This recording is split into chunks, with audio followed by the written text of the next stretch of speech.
Yes, sir, baby. You already know what it is. You know what I'm saying? They said we was gonna be back, and we always do it this time. It's your boy Rico. You know what I'm saying? AKA New Era Capo. And you know who I got with me right here? Introduce yourself, Quizzy.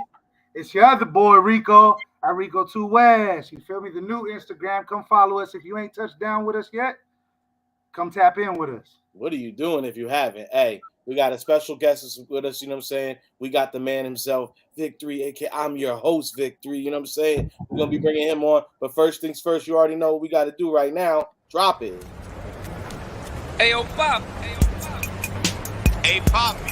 Hey, Papi. Hey, yo, Papi. What's poppin', B? Hey, Papi. Hey, Papi. Hey, Papi. Hey, Papi. Papi. Que pasa, mi primo?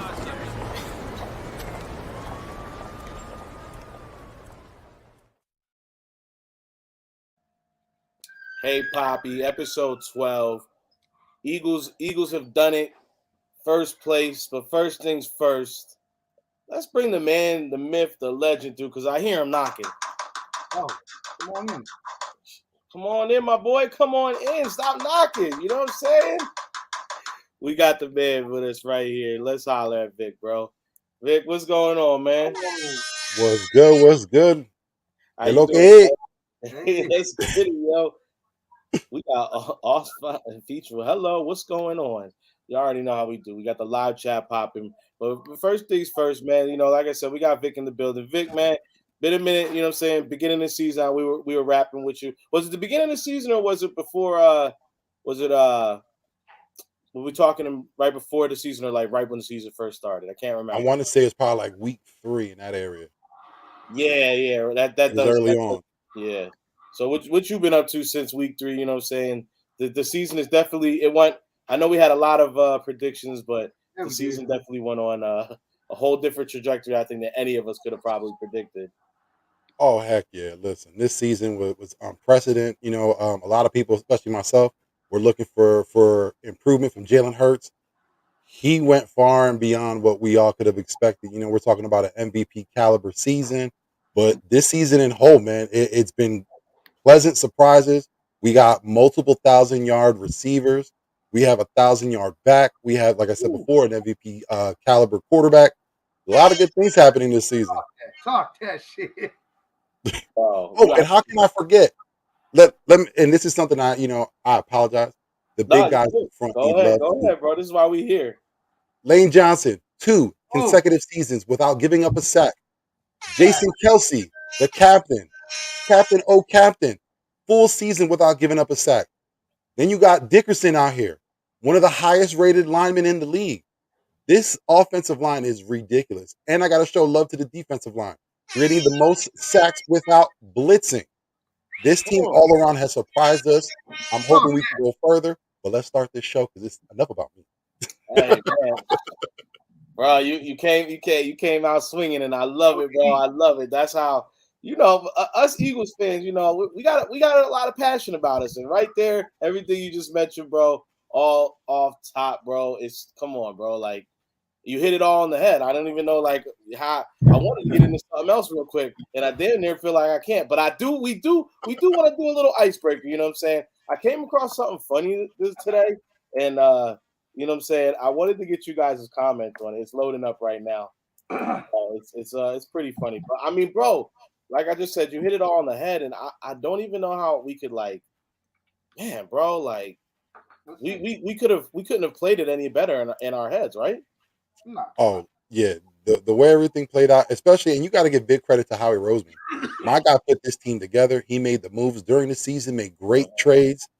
AJ Brown, probably one of the best trades we've made.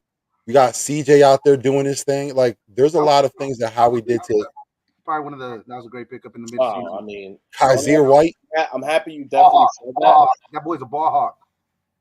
My guy James Bradbury, like he brought in talent. But I will say this though, and I know we're all on this high. We're riding, that first seed. We have to think about what happens next season. Ooh. Because this Definitely. offseason, there Definitely. is a lot of moves that people will not like being made. There will be a So lot of names that you will not see on this team anymore. there You're, will be. you're no, and that's definitely like going to be a big talking point.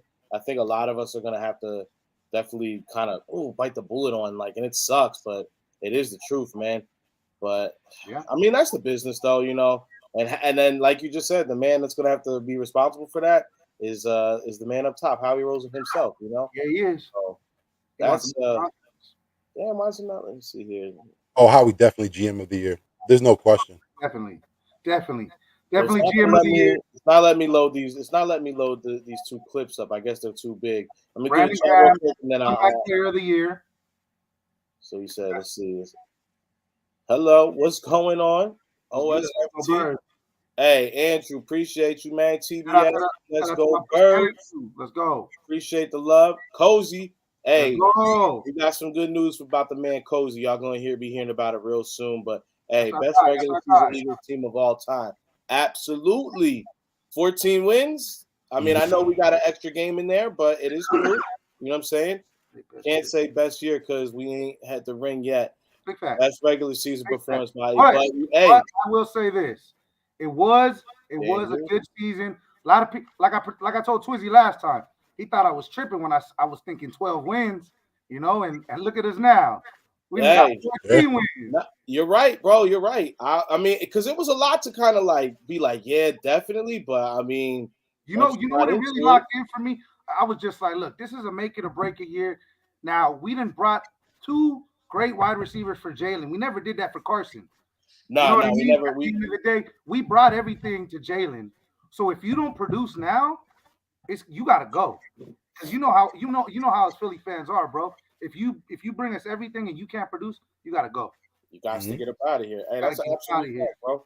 Well, look, I couldn't load these videos up. One I can play off of my phone. The other one I can't, just because licensing. But I do have an image of things. So this is just our little icebreaker to get everything going. You know what I'm saying? But I came across this online today, and I cannot get it out of my head. It's the funniest thing because now that I keep thinking about it, and it's just funny. So I'll pull the clip up right here. So in this video we had Alicia Keys, you know what I'm saying, talking to my man Mos Def, and my man Mos Def literally sat here and ordered up a fish soul food plate with some hot cocoa. Bro, what? Your stomach is gonna be ruined. And why was Alicia Keys so thirsty in that video? First and foremost, you taking a shit right after. What's going on? He wilding, boy. He wilding. Bro. You out here tirando feo all day. Bro, you could be walking around with that. You know that feeling like that that bubble guts. Yeah, your stomach is gonna be turning all day with the BGs, bro. Like that's wild. And then the fact that she called, like, wait, did they ever say in the video how she got his number? Nah, I think she asked for it when she gives him the bill, don't she? Does she? That's yo. Alicia was mad thirsty in that video, bro. Ain't that the "You Don't Know My Name" video, right? You don't know my yeah. I think she slides the she slides the receipt with the number, and that's when they had that little talking section. Yo, she said, and this is the thing. It wasn't a one day thing. She said you always order the special with the hot cocoa, and I always put a little extra cocoa in there, even though my boss be tripping. Like what? This you telling? No. Yo, that shit. Like, there's a lot of things that happened in the early 2000s that we kind of like were rocking, and that's one of those things. It's like that should the internet is undefeated. It will always come for you. Hey, but you know that's love if she's trying to holler at a dude with irritable bowel syndrome. Hey, bro, drinking a hot cocoa. I think that's a little deeper than love, but you know. Yo, that's a real one. That's a real one. Yo, keep that one. Talk about some. Ooh, you don't know my. Nah, you don't want to know who's gonna be in a minute, right? Who's gonna use that shit? Real shit. For facts, for sure. You know, I like a little something funny just to get us going. You know, like. But hey, but the chat is already booming. We appreciate y'all. Gutierrez, he said, Howie, GM of the year. Mm-hmm. Talk about it, baby. Talk about it. Yeah, hey, I believe that, bro. Well, go ahead. Go ahead and say, Twizzy. Yeah, I believe that. He is, bro. He did some amazing shit. And you're right, Cozy. I think, personally, in my opinion, we re-signed Slay. Yep. We signed CJ, and you know if we gotta let Bradbury walk, we let Bradbury walk. We still got Avante. Y'all not gonna like what I gotta say about that. I'm gonna talk about it in a minute. Cox, Quinn, Kelsey, Siamalu, Dillard, Pascal, Minshew are all gone next year. I think Cox may be retired. Kelsey well, retire. everybody. But who's gonna get mad at Siamalu leaving?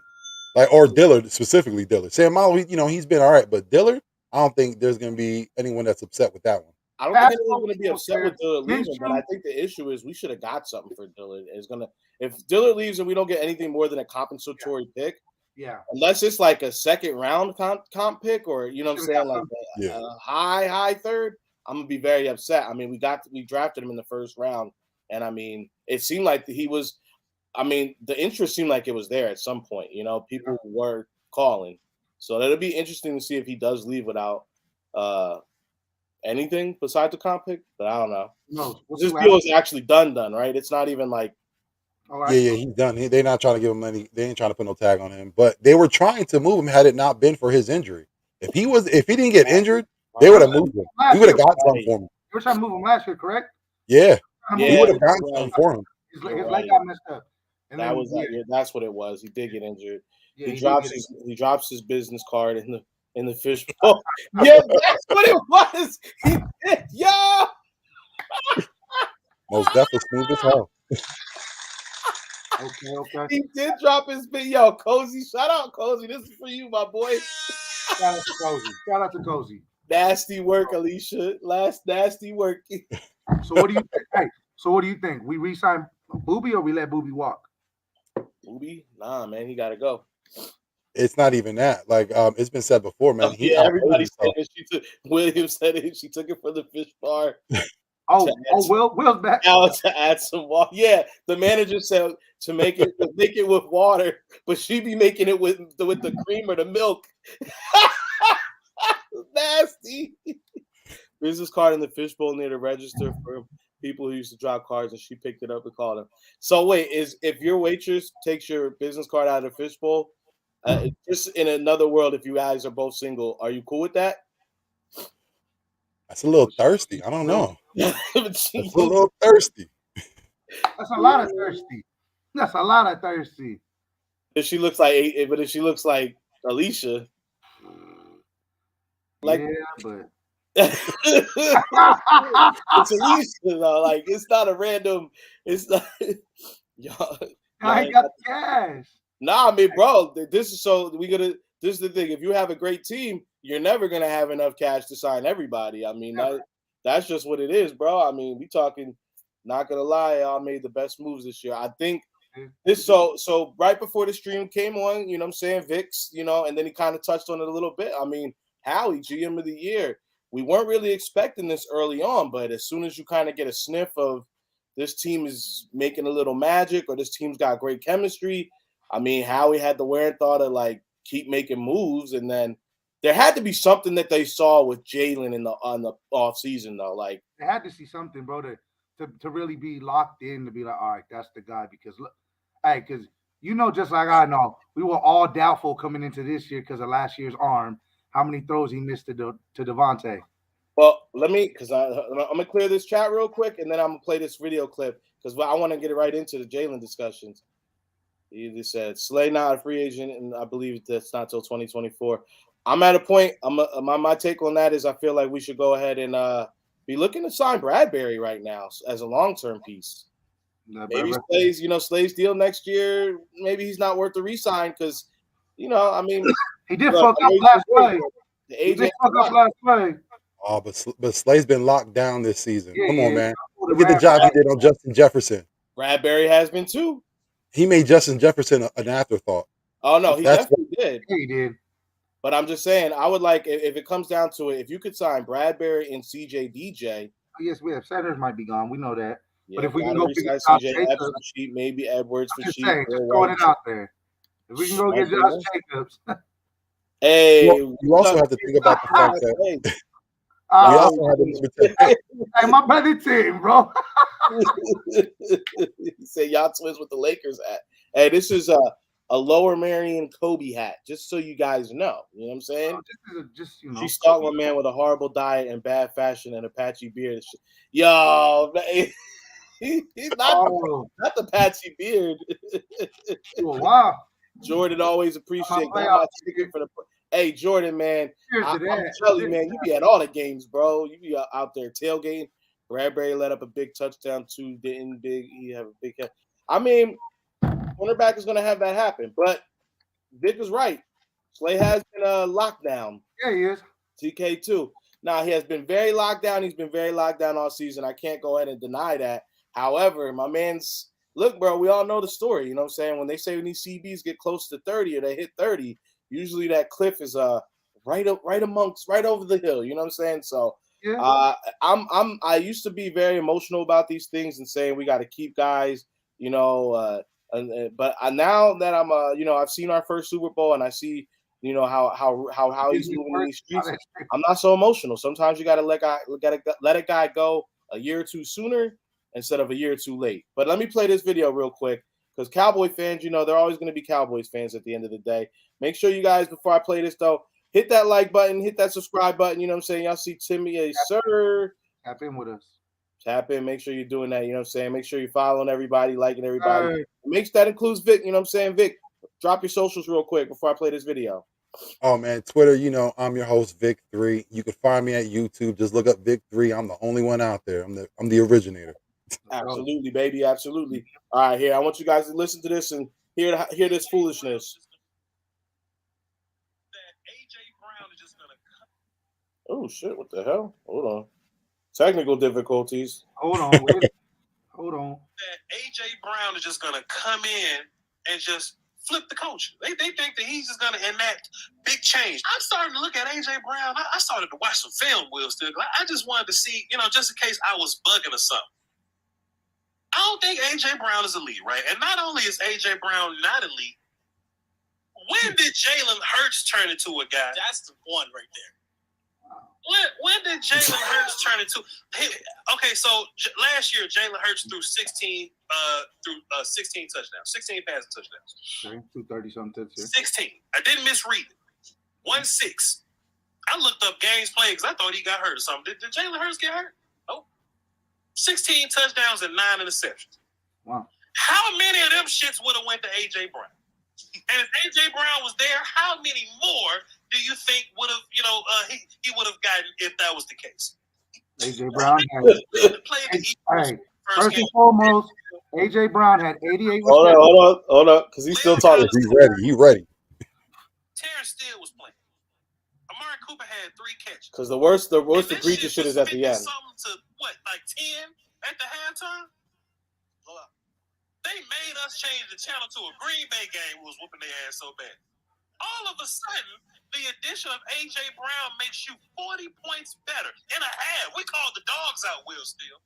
We called the dogs out at halftime. If the Cowboys wanted to smoke shot the Eagles 70-something to 10, we had a whole nother quarter to get 20 points. We could have done it. But we opted to be classy. But in that second game, we had our backups here. Our backups was in the second half of the first game. AJ Brown gonna shift culture for you like that. Let us go ahead and just understand these Cowboys fans. They don't have the wherewithal that us Eagles fans do. So obviously that was a preseason take. You know what I'm saying, when the AJ news first broke. Vic is our guest. I'm gonna let you go ahead and. What are your thoughts on these Cowboys? You know what I'm saying? These Cowboys fans are so funny. I see y'all in the chat, man. I see y'all in the chat. I know they're talking already.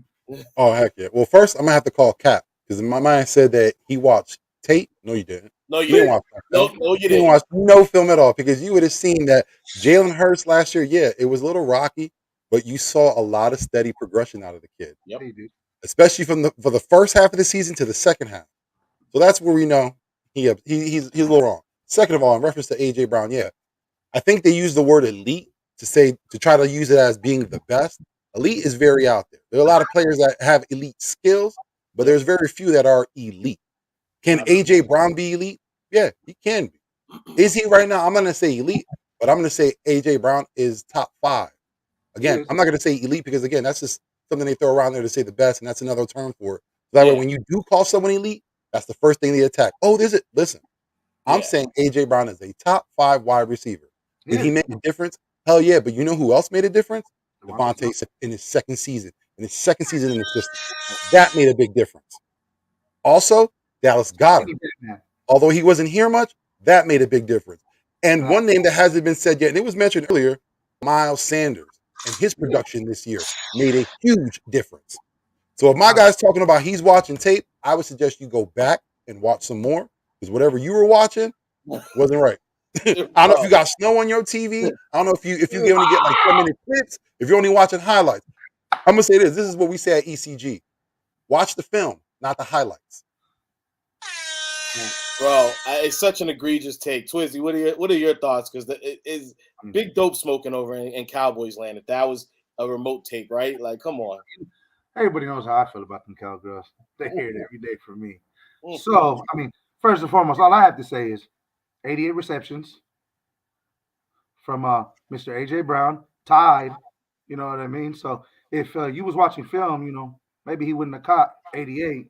Still hit 1,400 yards, broke one of the best wide receivers in Eagles history, Mike Quick. If you don't know, now you know he broke that record. Just saying, you know, he had a great year, you know, and it was his first year at that. Yeah, no, absolutely. And I mean, bro, it's such a the thing. It's not even about like, all right, I can get it. You know, you want to have it's a rivalry. You want to try to talk a little bit, but it's like, bro, the take was just so bad because it's like, bro, it's like Vic said. Do you even watch football? What highlights were you watching, bro? Like, because even in Tennessee, he was still beasting with the catches. Yeah, bro. like if you saw, like the thing that I was so hopeful for AJ coming to the Eagles, and it showed immediately. Even if Hurts didn't take a massive step forward, you were at least getting him a guy that was going to go ahead and give him a lot of help in the production side of things at a smaller, a smaller part of the field. So you saw he gets a lot of yak. The guy makes big plays when it's like he might have coverage. Now the fact that so you're just giving anything you give your quarterback any kind of weapon or help, it's going to be a net positive. The other part about it is it's like this dude was already playing with a quarterback that wasn't that accurate and wasn't that great because Tannehill's not one of them guys. When we talk about the top tier, the A gap, 1, 2, 3, he's like a 4. The second tier. I say Jalen does sit in that second tier. I've said that a couple weeks now, and I feel like Tannehill's not even in that second tier.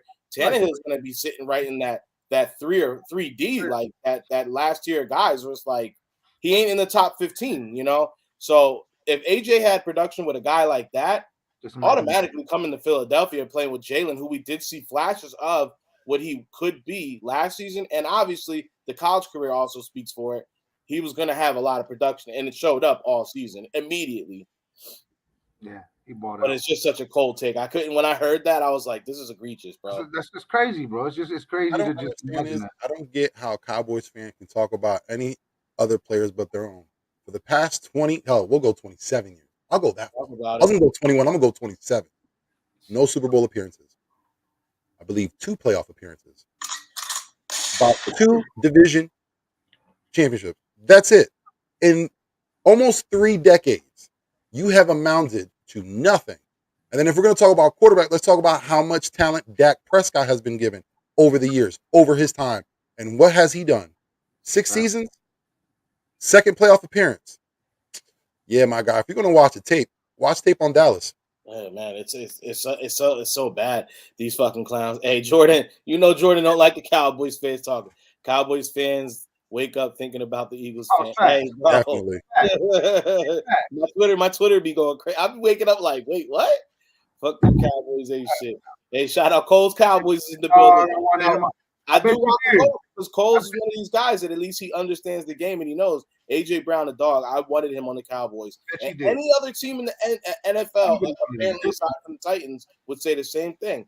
300%.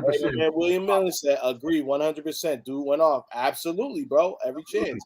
AJ really changed the offense. Y'all don't make the trade. You guys don't take the division. And Jalen's running the RPO. I mean, look, and he said, "I'm a Cowboys fan." I know you. We know you are. We know you are.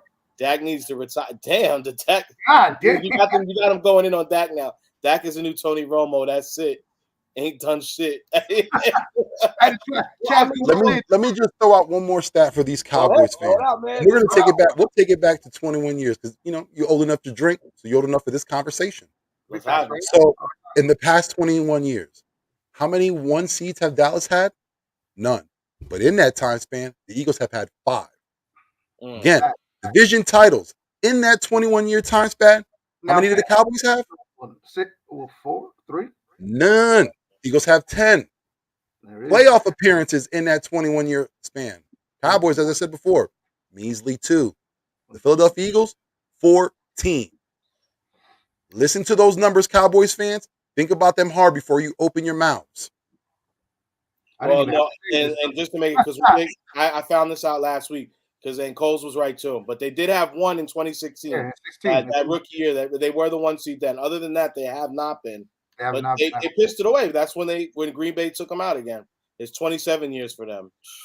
But it will be. And I saw it definitely will be. And the thing that I saw, 1 seed in 2016 and got bounced first. Yeah, you won it as the 1 seed and got bounced your first game. Like, that's crazy. But did you win the Super Bowl last year? No, did you? Did they? Did they? In the past 30 years? Come on now. Yeah, last season they won a division. We won, and then they got bounced the same weekend as us going in as a wild card. Cowboys fans have to understand. I know you want to talk trash, but guess what? You ain't got the ammo for it. You never do. All you do is talk loud. That's pretty much it for a Cowboys fan. They try to talk louder. You have no stats because guess what? You haven't won much.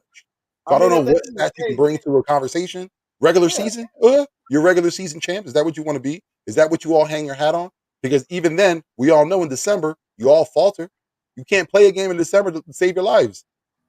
Well, and then it's like I hear a lot of talk right now because everyone's saying like, oh, we stumbled into the first seed the last couple weeks, but it's like at the same time, it's like, bro, show me a team right now that's playing like on all cylinders, aside from San Francisco that's like out here killing it, and our quarterback was out, bro. Dak has looked like ass since he came back from the injury. Oh, he's been looking like straight ass. As McCoy, do you have that clip? That boy ass. Bro, yo, Dak got picked off 2 games. I mean, there was 2 pick sixes in each game. Come on, man. Bro. And look at the team that he's playing against. And Sweat made a great play. I can't take it away from Sweat because he made a great play. But, bro, my boy just took that right out of Dak, like right out the air on Dak. Like he had he had nothing on that ball for Sweat to be able to just go ahead and do that. Like, yeah. So it's very nasty work right now. For Cowboy fans to be having Eagles in their mouth at all is absolutely an utter. They just got to be worried about Mr. Tom Brady themselves. I already told Domi, I said, look. I would be shook if I was a Cowboys fan knowing we have to go to Tampa right now. You got to go to Tampa right now. Mr. Tom Brady, he's always locked in for the playoffs. So it's like. You know who they got to be worried about? Mike Evans. Mike Evans is getting himself healthy. Mike Evans is getting that connection with Tom Brady. Stephon Diggs better not try to play those games because he's not going to get a pick off Mike Evans. He been balling. He been balling lately too. Well, you saw that. I mean, because we've been saying it as long as everybody. He said, "What's going?" He said, "Damn." He said, 15 picks in 12 games. Damn. Birds of a feather flock together, just like Cowboys, y'all.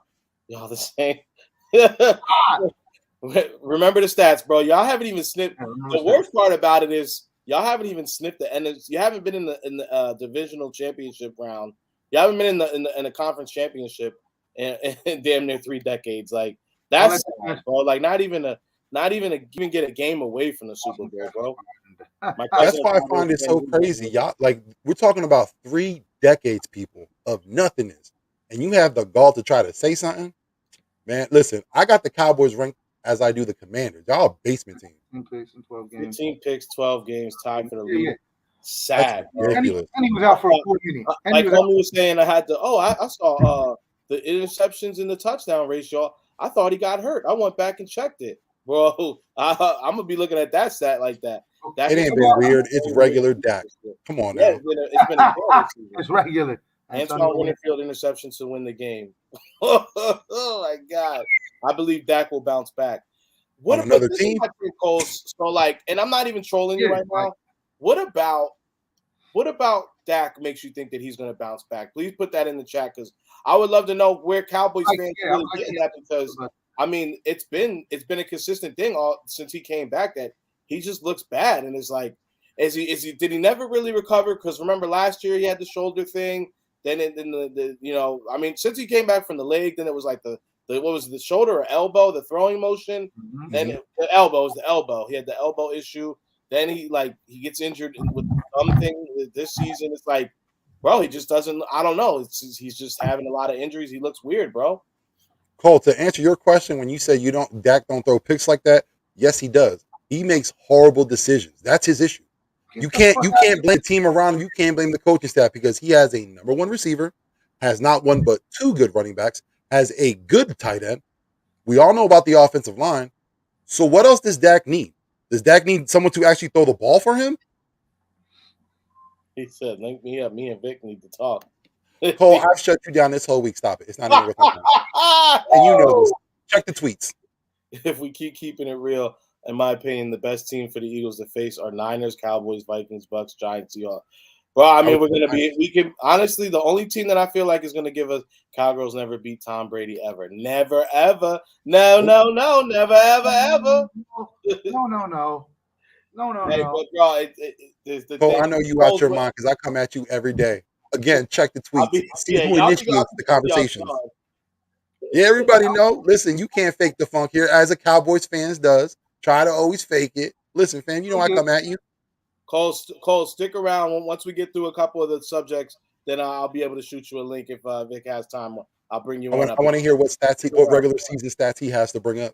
Well, my whole thing about it is it does get kind of nasty when we're talking about him because it's like we said, bro. It's like they just what have you done lately for me, bro? Like Jerry, like rightfully so. How he went out and did everything he needed to do this season to get all the help for Jalen to make sure the defense was looking good. That also helps your quarterback. You know what I'm saying? Because theoretically, you're not playing from behind a lot of the time, and the Eagles really haven't been behind in a lot of games this season, so that's been a huge help.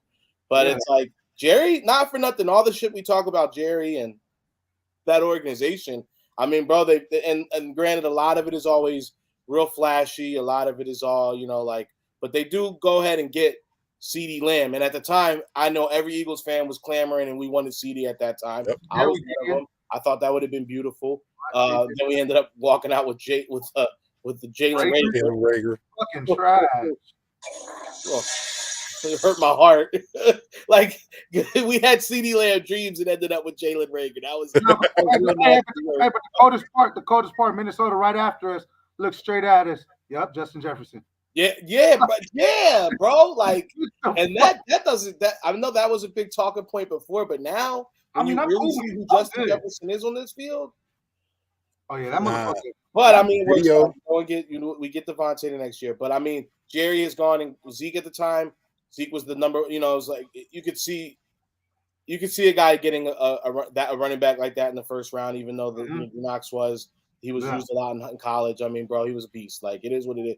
He's gone and he had Amari. Why you let Amari Cooper go? What Cole says a lot about his they let him go for a bag of chips, bro. Well, Coles did say that there was a lot of behind the scenes things that did happen. I'm sure a lot of Cowboys fans are more privy to stuff that we don't know. Just like there's little they ain't privy to nothing. They just bring up excuses. That's all. Stop it. They ain't privy to nothing.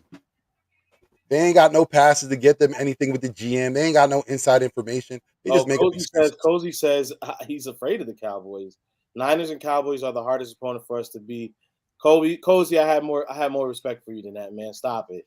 Stop it, Cozy. Hey, Coles, I said I'm gonna definitely hit you. I'm gonna get you a link, but we got a couple subjects we're gonna get through. Yeah, we got some subjects. Then we'll see that link, my boy. Niners versus Eagles NFC Championship record. No debate. I just want to have conversation, Vic. All that is lately, LOL. I'm about to say, stop the cap, man. I just saved you yesterday from people hounding you. Come on, man. I see that's on some other shit. Well, let's start focusing on them. Let's focus on our guys. You know what I'm saying? So, obviously, number one. You know what I'm saying? Out of everybody, we locked up the NFC champ. You know what I'm saying? But then also conference championships. You know what I'm saying? Boom. And it was all in the back of our boy coming back. Mr. I'm back. I'm back. So did you cop the shirt? Bro, that Jordan shirt? No. The Conquered the East. Nah, I thought. All right, so at risk of everyone killing me, I thought the Conquer the East shirt was corny as hell. I opted to go with the other one that just says 2022 NFC champs. I see that one. The non-Nike. So there was a Nike one and the I know what non-Nike. you're I talking got the about. non-Nike one. I thought that was really clean. I'm really, as long as it has some type of date or a year on it, it's for me because I always like that kind of stuff. But the Conquer, the reason I don't like the Conquer one is because I know they just put it for all the division winners. So it's just like I hate that shit. But what is Jalen? What is Jalen? You got that one? Yeah, I got that shit for me and White. Hey, I'm not mad at it. It's just not for me. I was like, I know because I made that decision when they stopped doing when they did the East is not enough and they started doing it for all the other ones. Oh yeah, I know what you're talking about. I know what you're talking about. I'm not afraid of the Cowboys, but putting up better fight against the damn Seahawks. I mean, Cozy over there drinking. Cozy drinking heavy right now. Only necessary. Man. Cowboys done. Feel bad because 1 second. So what does Jalen Hurts mean for you, Vic? What do you see for what has he done? What does he mean to you? What does he mean to the franchise? What do you see as a whole? Jalen Hurts coming back and being a part of this team's success, being able to go ahead and wrap all this up. Jalen Hurts was that surprise that wasn't supposed to happen. I mean, he was coming in as a second-round pick, came in after Carson Wentz. He was supposed to back him up, then ends up taking the job, and we seen those first 4 games. Everyone had a little excitement. Then last season, like I said, we've seen the ups, we've seen the downs, but we've seen more ups, and we knew there was a lot of potential. And then this season, he took what happened and he took it to heart. He worked out in the offseason. He sought out the best, tutelage that he could find. He talked to the GOAT of Tom Brady. Yep. I mean, my guy was focused on his career and, bettering himself. And that's exactly what we're seeing this year. Again, I talked about it at the top of the show. MVP caliber season. Jalen Hurts, and shout out to Mike Parsons because he gave him his nickname. Jalen the System Hurts came through and dominated this year. It's only the fact that he was injured for those couple of weeks that most likely he'll lose the MVP because of that, because he wasn't able to play. But if you look at, the picture in total, Jalen Hurts deserves to be the MVP. A lot of people say Patrick Mahomes. A lot of people say Josh Allen. But let's be 100. The only reason why you're saying that is because they're names. If you look at their performance, Patrick Mahomes, probably the closest one. But Jalen overall should take this running. But what he means to this team is everything. My guy is an integral part of this team. He's the motor. You know what I mean? We got a Ferrari, but he's our motor. Without that motor, we don't go. Mm-hmm. He ain't lying. Absolute facts, man. Twizzy, how you feeling, man? What does Jalen mean? What does Jalen mean to this team? What does he mean to this franchise? Vic hit that shit dead on the nail. He means everything. What doesn't he mean? You know what I mean? What doesn't he mean? That boy did everything he needed to do as far as I'm pretty sure it changed my mentality, changed a lot of Eagle fans' mentality, because last year it was just a lot of overthrown passes, a lot of passes that he couldn't throw in the middle. Yeah, he was using his legs. We knew he could use his legs, but we needed that arm. It was like, we got a wide receiver for you. Like, you can't pass. So when AJ came in and I seen him like putting in work over the summer, I'm like, all right, bro, let's see if he really. And then I heard that Tom Brady talk. Then I was like, all right, we're gonna really see. Now that boy's 60 yarders, 40 yarders, 30 yarders, 25 yarders. He throwing shit he couldn't even throw, right? Oh yeah. That boy nasty right now. Like, he doing exactly what he needs to do. I mean, like Vic said, yeah, they gonna knock him for the MVP because of those 4-3 games that he didn't play, bro. But still, at the end of the day, he broke the franchise record. Yeah. In passing yards for the Eagles. Yep. He almost broke the touchdown record. He tied with Randall, if I'm not mistaken, correct? Mm-hmm. He tied with Randall. He wanted that, but he did want that. He wanted that, though. He wanted that. You can see in that last game he wanted it, but they. Well, I mean, they didn't run. They didn't play him like a run scheme, which is smart. You feel me? At the end of the day, there's no need to really. All we wanted to do was see him throw. He did what he needed to do. Locked in. The rust is off. Yeah, he's sore, but I'm pretty sure these 2 weeks he'll be ready to go. Mm-hmm. Dude, I've been saying it since we stepped on the field. I mean, you guys both had great, valid points. I mean, that shirt he wore walking into this last game is very telling, and I feel like it's very. Look, Jalen does everything. Jalen does is by design. Everything he does is some type of double meaning. You know what I'm saying? Like, he comes in wearing a he's back Jordan t-shirt, and it tells me everything about who Jalen is, bro. You guys both spoke to his offseason workout. His mentality is that Jordan mentality, that Mamba mentality. You know, you always heard Kobe talk about it's not really about comparing me to Jordan, because if you see Jordan, I got a lot of stuff from him. He made me elevate my game.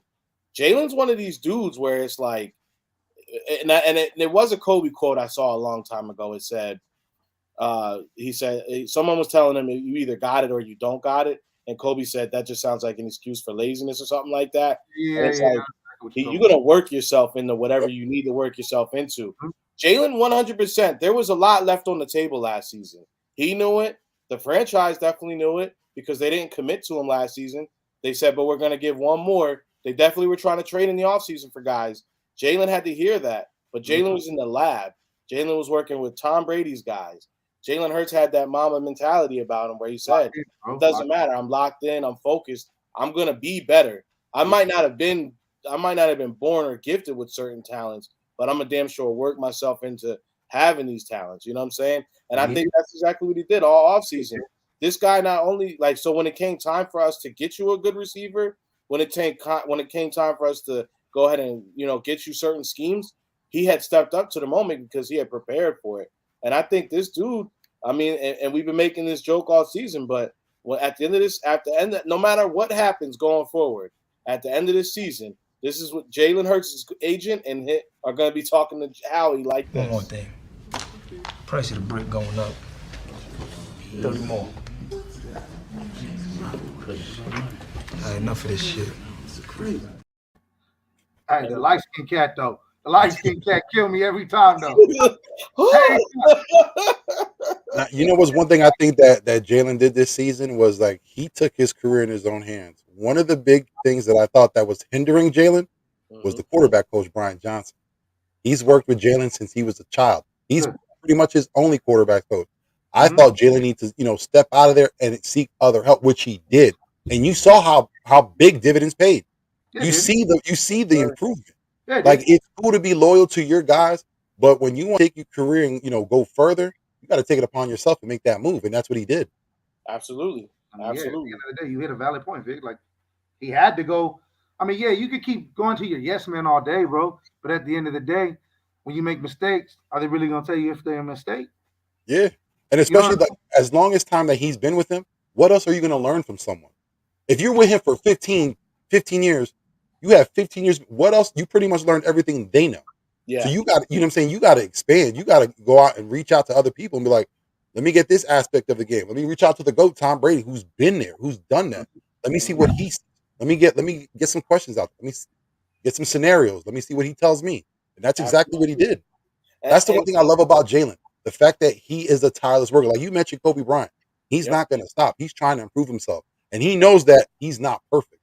Just like when we talked about it, excuse me, not going to talk about it, but just like when he had on the press conference, when they were talking about what do you feel about having the number one seed, he goes, doesn't mean nothing. We're not done. Work isn't finished yet. We still got work to do. Like he's focused on the goal, what's at hand. He knows the ultimate goal right now is to win the Super Bowl. MVPs, 1,000-yard season really don't mean anything. What matters is that Lombardi Trophy coming to Philly. Hey, no, absolutely right. They don't want to put anything on film. No, I think that absolutely was what was going on. Do you think his shoulder would get better in the divisional? I mean, look, they did say his shoulder was sore, but I think bro. This is the pros and what I think a lot of people got to realize about the pros is that this isn't something where they like if you have something that's really wrong with you, they actually won't let you play. It is a business, so if you're messed up, they're not going to actually let you out there. Jalen could lie, that's one thing, but it wouldn't be smart because if you're injured and you lie about it, you go out and you lie. That's what people are going to be. That's what's going to reflect on your record. If you're honest and say you're injured, they're probably not going to have you in the game, and you're not going to have that chance. So it's an honesty system, but also like these guys have been monitoring he's the star player of the team, bro. They've been monitoring that shoulder. So if it really was in a situation where it was a risky business or he couldn't go out there and actually perform like he's supposed to, they wouldn't have had it. And I do think you're right. They didn't want to put things on film, which I think was actually smart. But the other part of it is it's kind of put him in a bad spot because you kind of made him look like last season Jalen because he couldn't He couldn't open up the run like he wanted to, and then he Yeah. had a lot of those like him running backwards in the pocket and getting sacked. Like that was stuff we saw last year because. But also, I want to give it a justice. Also, he was a little rusty as well. I want to give him that as well. Mhm. He ain't played for 3 weeks, so he ain't really no contact. He ain't really touched contact. So now they really trying to smack him because they know he hurt. Sixers looking good, man. But I'm not. The Sixers got a lot to prove to me before I really start. Joel Embiid, 40 burgers. Shout out to him. I love it, man. Look, I know he's capable of it. I love Joel. I love the squad. But look, man. I mean, I've been a process truster and supporter. But y'all got to show me something past the second round for me to really get excited now. See, me. Yes, the Lakers. They doing all right, but they just lost yesterday. They've been on a run, but they need to get their shit together right now. They're doing all right though. They're doing good though. I think that's in the plans. As I got a Kobe hat on. Hey, right? Hey, Sirianni can bring Frank right back. I mean, those thoughts are going to be there, but I don't know. I don't think Reich's going to want to work for Frank. I mean, for Nick. I think that's in the plans. If Shane Steichen gets picked up by whatever team interview, whether it's the Panthers, Texans, whoever, the first call that will be made will be to Frank.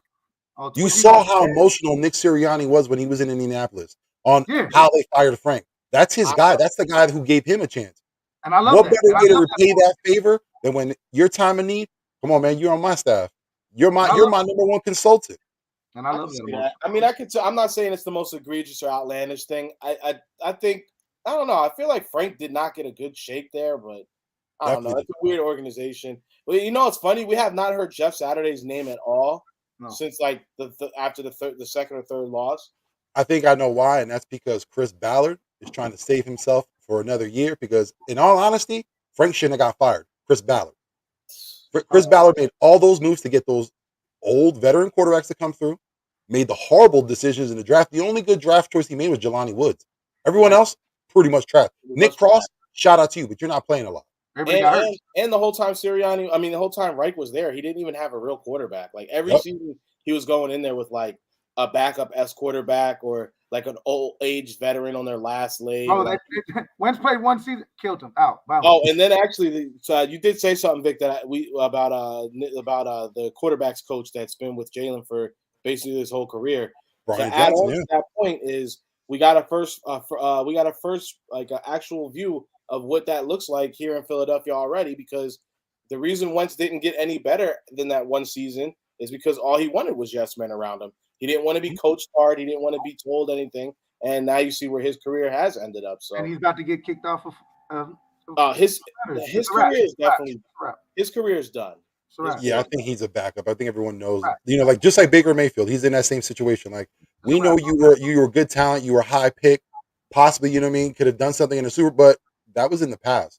Right now, the past 2 seasons, your decision making is horrible. You've cost teams playoff appearances. Bro. Go play in the AFL or go play where. Do you guys have NCAA teams that you guys watch? I don't watch NCAA. We was talking about that last time. I fuck with you. I know you're. Yeah, I know you. I fuck with USC. Come on, man. We are Penn State all day. If I'm rocking with going to Penn State, Well, I gotta get. One thing I want to mention too, when we're talking about Brian Johnson, we gotta be careful because I feel that he got his job because of who he knows. Yeah. Now he's one of the people that are possibly in line to be the next OC. That I do not like. That is true, yeah. Yeah, that is true. But it is kind of a who's who game too. It's always going to be giving you position. It's always going to give you some type of leg up or give you some type of opportunity. Alshon played a whole season with a damn torn rotator cuff.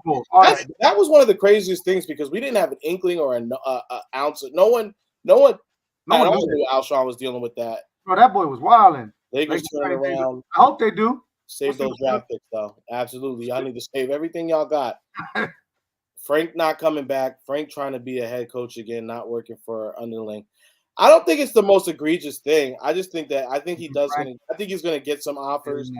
Would bring Frank in affect Jalen at all? Right?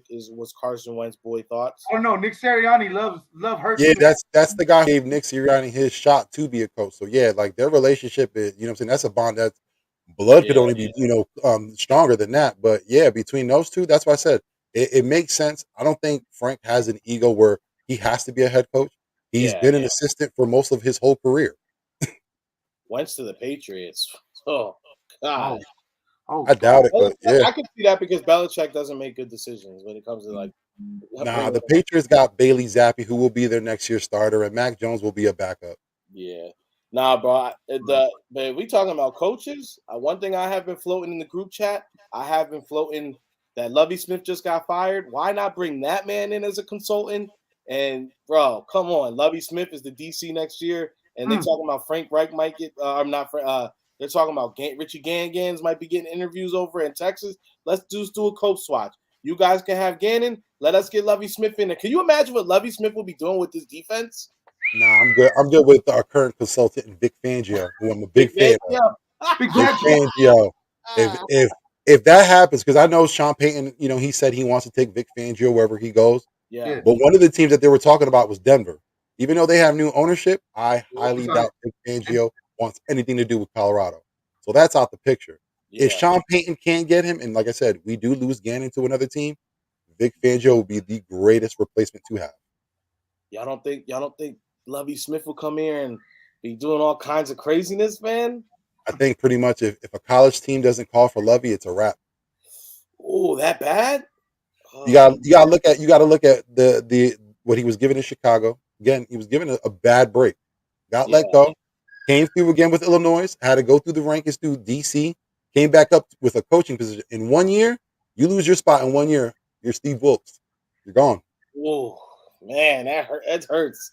Just because I got a great deal of respect for Lovie. I mean, I feel like he didn't get, and then it's like he got put in another shitty position this year, Mm-hmm. But I mean, hey, you're right, bro. So some of these guys need to really start thinking. And this is another thing I was talking about in the group chat is sometimes guys need to realize what they're really great at, and that's what you do. Like, not to say that this guy couldn't, but I think like look at whatchamacallit, our offensive line coach. Like he knows Stoutland knows he's great at building these lines, getting these guys ready every week. If they need to do a switch up or you need to put someone in a different spot, he gets them ready. Like Stoutland's on point. That doesn't necessarily mean that you would be a great head coach. And maybe he has the wherewithal to know, like, bro, I don't even want to deal with none of that.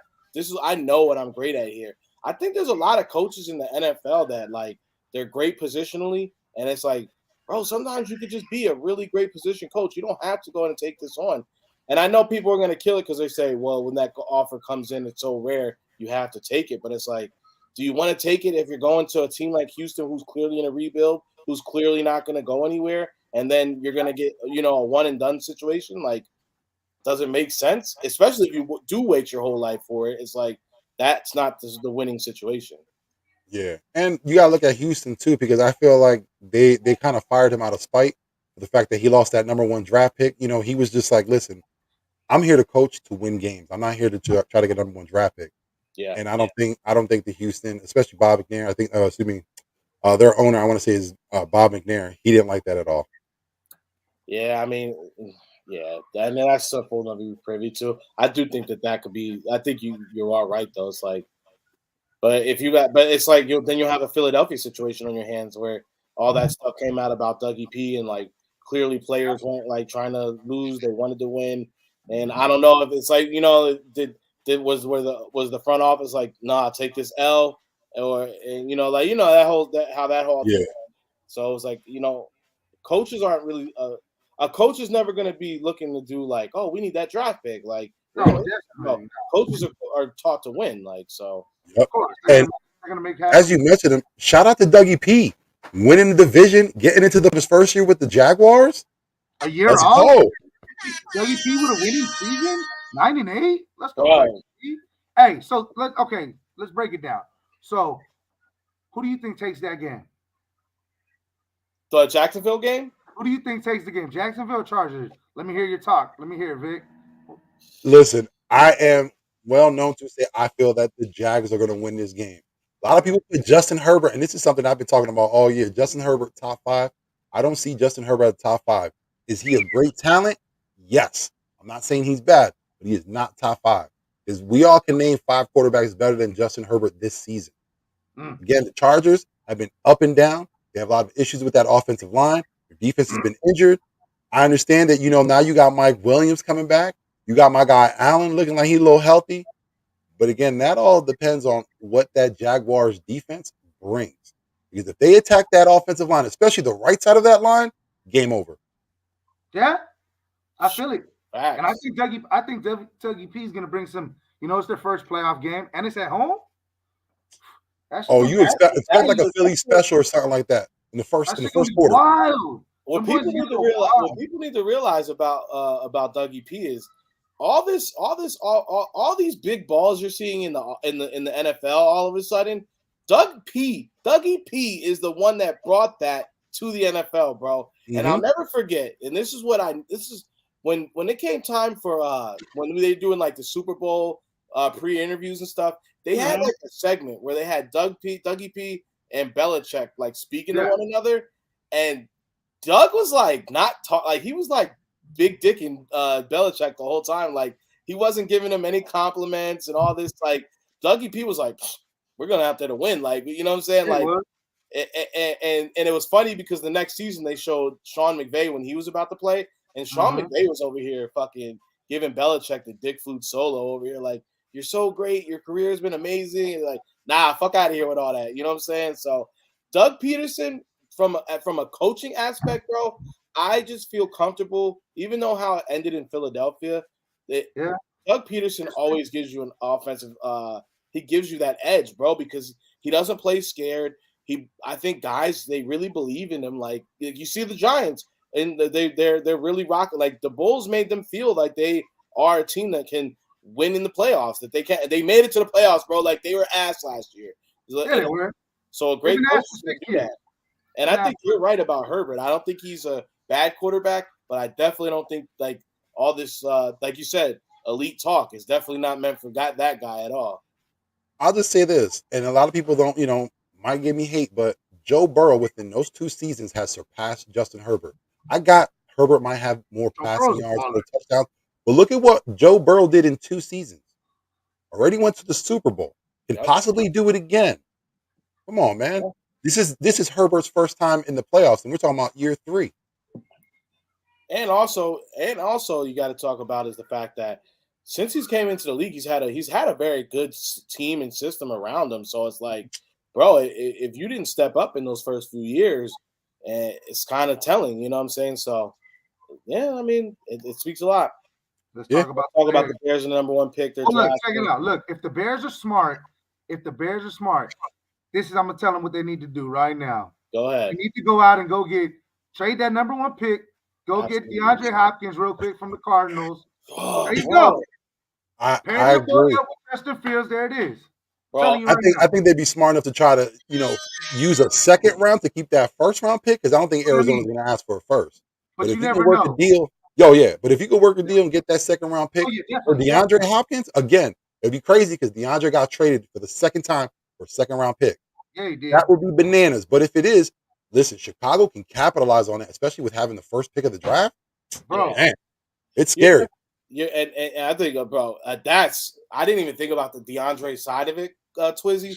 That's money on the head, bro. Mm-hmm. No, I think Vic's right though. I think that they're not going to ask for a first for him. Absolutely not. No, but I mean, if worst scenario comes around, you could play with it. But if you can hit him with a second, look, go ahead, take it. And if Chicago was able to make that move, do you know how much you would get for that first round pick?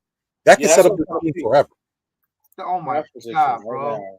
And I just hope they focus on offensive line because that's really where Chicago needs help. Receiver and offensive line.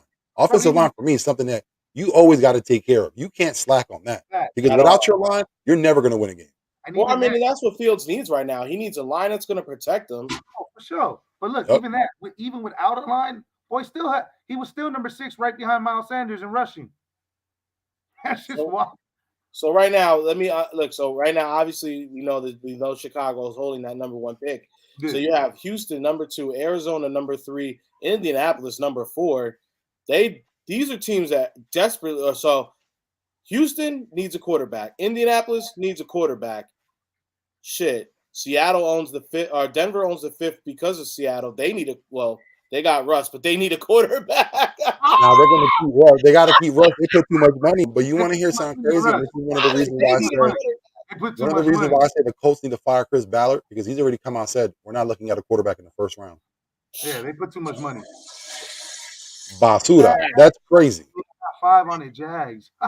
Hey, I see it, bro. I see a Hey, very you big see role it when go. the Jags come up. Hey, yeah. Poppy talking truth. Hey, you already know. You already know how we do around here. He said Joe Burr, Lawrence. I like Joe Burrow, man. I I like Joe like I him, like Joe Shiesty.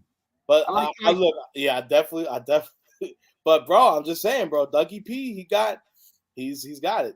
No, DeAndre Hopkins not worth the first. No, I don't think Trizzy was saying that they're going to give the first overall. I don't think they're going to. I think he's saying that they need to trade and get DeAndre in the building. Regardless, that's what you're saying, right? Yeah. That second round pick should be enough to get It D. should be a second. Regardless, it could be a second. Maybe you could even trade Chase Claypool for him. Swap him out. No, I think you keep Chase. I think you keep Chase Claypool. Have him as your number 2 or your slot guy. You got DeAndre who's going to be your big play guy, just like we got going on in Philly, bro. It's starting to show you more and more right now that you need to have 2 guys, like in the NBA. Remember, the NBA used to be great. You could have 1 star. The NBA, that is no longer true. You need at least 2 to 3 stars in the NBA for your team to be in the conversation for anything. We're starting to see the NFL being a pass-heavy team or a pass-heavy league. You need 2 guys. So it's crazy how long it took, because if you look back at the early 2000s, you had the greatest show on turf with the Rams. Isaac Bruce, Torrey Holt. Then you have my guy Marshall Faulk. They had, you know what I'm saying, like that's the model that they followed. It got them the championships. It made him the greatest show on, you know what I'm saying, that we've ever seen. Yeah, but I think it's very hard. Like it's funny because every time the draft comes around, we're gonna have plenty of draft talk when it does happen. But every time the draft comes around and it comes talking about position players, I always hear analysts and all these guys talking about, oh, you could find a receiver in the 2nd and 3rd and the 4th, and you can find this guy this round. I mean, no, you can't. If there is a generational talent, if there is a guy that you think is going to be balling and be an elite talent, then you go get that guy in whatever round you need to get him. Facts. And that's just what it comes down to. Because if you can find a great receiver in the 3rd or the 4th round all the time, guess what? Every team would have 3 great receivers. Every team would have that. Talk about it. So listen, the Eagles only got Deshaun Jackson in the 2nd round because he had issues in college. Deshaun was a 1st rounder. For sure. It was only for the fact that, teams, gave him a little side eye for what he did. We were the only ones smart enough to pick him up. And look at how that, look at how that worked out. Well, I mean, and then you look at the landscape of the league right now. Look at all the big names you're hearing that are making plays.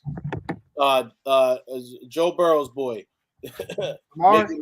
Chase making big plays. 1st rounder. DeAndre Hopkins. He was, or not DeAndre. I'm sorry. Devontae.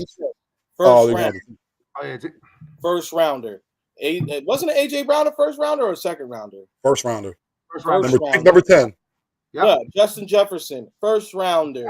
Come on, like, you know what I'm saying? The list is going more. If you say a big star's name right now, more than likely that guy got drafted in the 1st round, and that's why. So it's like, for people to use that whenever the draft comes around, and you'll hear me say it over and over when draft does get closer.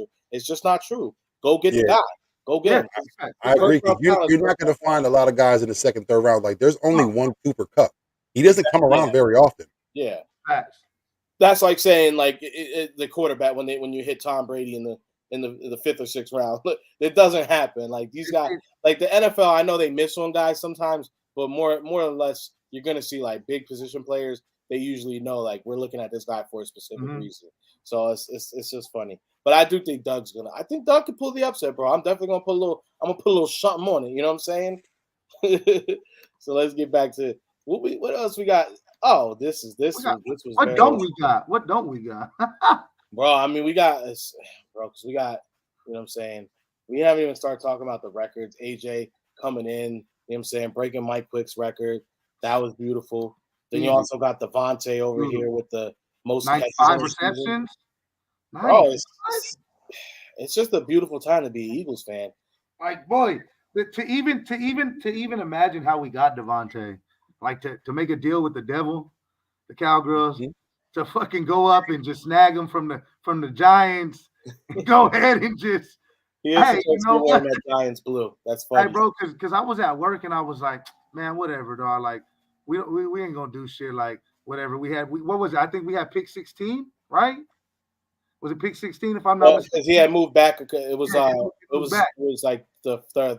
Yeah, we were up. Remember, We were up, yeah. That Something like Devontae that. pick had a lot of movement because before that, weren't we like the 8th or 9th? It was like 12. It was like 12 or 14 or something like that. There Then we you go. moved to 8. Then we moved to 6. There we go. There you Yeah. go. Then we And then all of a sudden, I'm like, fuck it, I'm gonna go to lunch, and then I hear Dallas has traded. Dallas has traded with the Philadelphia. I'm like, what? I'm like, oh yeah, we getting Devontae. I'm like, we getting Devontae, homie. There's nobody else on the board. And then next thing you know, Devontae. Which is kind of funny because and this is you guys tell me if I'm tripping, but this is kind of like a little bit scary because we've done all this to the Giants over the past few years, and ordinarily the Giants would be petty as hell and be like, we're playing them hard and try to beat us. And they But took now the everything. Giants got a good, competent coach. They're starting to realize like all that shit don't matter, bro. We're in the playoffs. We know we've been putting a lot of reps on our star athletes. We need to give them a little bit of rest. And they didn't play Saquon, they didn't play Daniel Jones. And like, bro, I don't know. The Giants, they might be another season or two. I'm worried. Giants got some work to do. They have a great coach. They have a good leadoff point. But they're gonna have to make a decision with their quarterback. That's where everything might go wrong. Because if they keep Daniel Jones and he has, plays as he's playing, Daniel Jones is, I'm not going to say I'll give him anywhere between 15 and 20. That's where I'll rank him. Could he be better? Yeah. But has he been? No. But if you stay with that guy, you understand that what he is. Now, if you move on, especially when you're talking about Brian Dabble, you move on from another quarterback that's more someone than Brian Dabble's liking, Giants can go a little. But the Giants have a lot of work because, again, talk about offensive line, their wide receiving core, we all know that that's in shambles. They got a good running back in Saquon, but for how long? The Saquon's contract's about to come up. Are they going to throw the bag at him? And if so, how much is left over for Daniel Jones? If they were smart, they would throw the bag at him. And they already did throw the bag at him once. Like he already had a second deal. So this is like, and if Saquon, if I'm Saquon, like as much as it's been great being a New York Giant for him, being because I mean a lot comes with that when you're the man, and in a certain market, a lot comes with that. First and foremost, they're not the New York Giants. They're the New Jersey Giants. Yeah, they're the New Jersey Giants. The East Rutherford Giants. Looking for 4 years. 4 years, 46 mil per year. You fucking lying. Hell no. Shut the hell up. Josie, that's got to be cat, bro. That's crazy. Giants have no receivers. Yeah. They paid the most for the wide receiving core. Well, that was no. Saquon, his contract's up 2,000 this year. Yeah. That's what I'm saying. They got to work on it. They don't have to work on it this season. No, that's what I'm saying. They had already gave this contract that is up now. He had already gotten a big contract from them. He's only his rookie. He's on his rookie. Off his rookie contract. Yeah, he's on his rookie contract. His contract. He's into 2023. After that, he's an unrestricted free agent. Yeah, because if I'm not mistaken, I saw some that they were going to try to lock in him and Jones. I read something that they were trying to lock him in. They got a lot of moves to make, and then they got to build up that defense too. I like Thibodeau though. Oh yeah. My only issue with it is like he's a beast. He has a high motor, but again, injury isn't something that you can control. Like his time off the field, that got to decrease. No, you guys are right. You know what threw me off is because I know he got drafted the year before Miles. Yeah, Miles. But Miles was the second year. Barkley was the first year. So they're both my boy Beak knows. He a Penn State fan. I know because right behind him. He right behind him. And I mean, everybody used to hate on Miles. Who's that, bro? Barkley? They're like, yeah, hey, bro, he was right behind him. I mean, a lot of people don't even remember that Miles started before Barkley. When Barkley came in, it was Miles was the number one back. Well, Barkley took it away from him. He was more heavily recruited he was recruited more. And then Barkley got there and it kind of changed things a little bit. So they saw that little kid from Whitehall. They didn't think he could do much, but look at him now. Yeah, man. Bro, how do you think a guy like that with those legs ain't doing much? Pause. That man legs big as hell. Yeah. Bro, so it's very interesting. I think they have to make. I mean, bro, like you said, they know who Daniel Jones is. I don't think he's a franchise guy by any means. He's 100% a bridge guy, though. I think right now, look, the reality is you're in the playoffs right now, so your draft pick isn't going to be great. You need to go ahead and so you got to kind of have to stick it out unless you're going to sign some veteran off the street. And right now, those are hard to come by. Like, who's really out there that's on the move and that you feel like is going to be anything better than just keeping Daniel Jones right now? I can't think of anyone off the top of my head. Like Heineke, no, I don't think Heineke's an answer. Nah, I think the top free agent quarterback will be Baker Mayfield. Jalen Jones, Dak, Wentz, Heineke. Oh, those are some like. Jeez. That's very hard. That's very hard to live with right there. Like, jeez. Those options are. Jeez. Yeah, Jones. What the? Oh, he's ranking NFC East quarterbacks. I was saying Jones, Dak, but I thought talking about Wentz and Heineke. That's hard to come by, bro. Like, because really, there's no look. It's not like Alex Smith's career's over. Geno Smith's definitely staying with Seattle for the time being. Oh, he's trying to make a playoff run right now against the Niners. I don't know. I think Seattle does that and makes a move. If I'll say this, and this is someone that we talked before on my end, Max Duggan. If he's a second, third rounder, if he's available, Seattle can pick him up. You still have Geno. Once Geno falters, Duggan comes in and takes over. Ooh. That's kind of wild. That's kind of wild. Big brother Bear, cheers, stay lifted, have a great. Hey, appreciate you, my man. You do the same, bro. The Raiders really eyeing Brady. Oh, I mean, I heard some stuff. I'm here in Miami still looking at Brady, but I don't know. I think that might be a lie, but I heard Sean Payton and Tom Brady might get a reunion in Miami, but let's see how that goes. I'm in Las Vegas, and everything about the Raiders right now is that they don't have money to spend, though. Like, that's why they got to keep the coach. They can't hire a new coach because they gave $100 million to what's his name that's out the door for John Gruden, yeah. Talking wild in the emails. What they give him?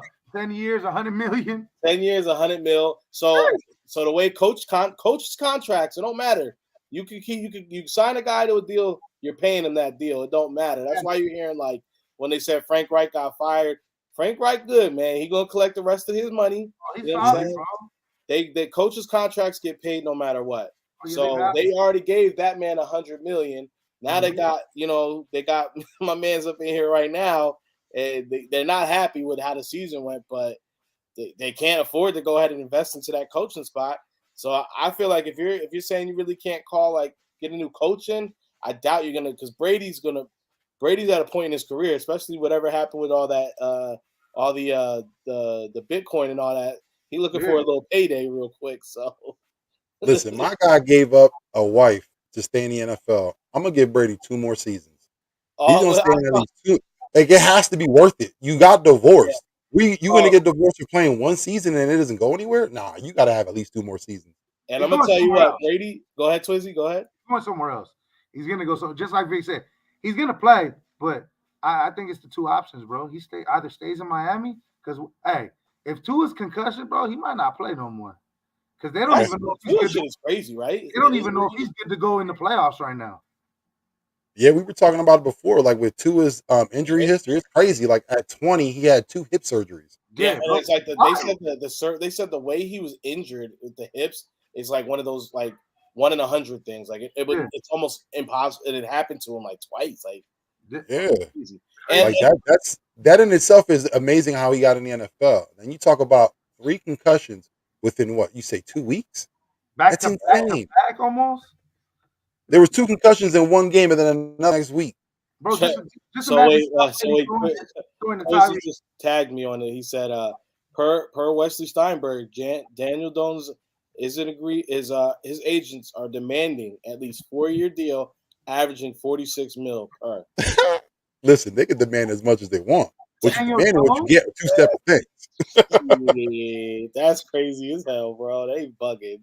Hey, I'm telling you. Well, look, and the answer to Brady, I'm gonna tell you what. If Brady has his pick of the litter, he's not going to a team that this happens to. Look at this.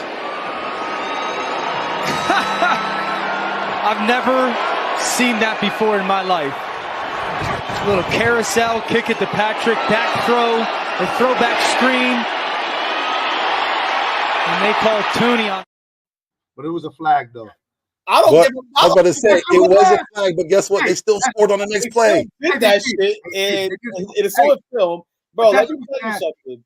if you came to the link with that shit, and I said this in the group chat, I don't give a fuck about the positivity we've been talking as Eagles fans lately. If your team comes into Philadelphia and you do some dickhead shit like that, I am grabbing the nearest person in an opposing team's jersey, and you're getting that. Right? Oh, it wouldn't have happened. As soon as they're doing that ring around the rosy, I'm busting through that. I'm getting a personal foul. Don't even care. Unsportsmanlike. Throw it at me. What the fuck was that shit, bro? Are you kidding me? Bro, if you even pull that shit off in the link, woo, it's too loud to even just run around in the circle to be like, hey, we gonna do this. We gonna ring around the rosy. Y'all motherfuckers gonna split in 5. Like, but you gotta give them credit to have the coordination to do that and go back to the line and not be dizzy and not stumble. And then do a flea flicker on top of it. Hey, shout out to Big Red on that one. That motherfucker. Yeah, that's it, bro. Like, that's a call.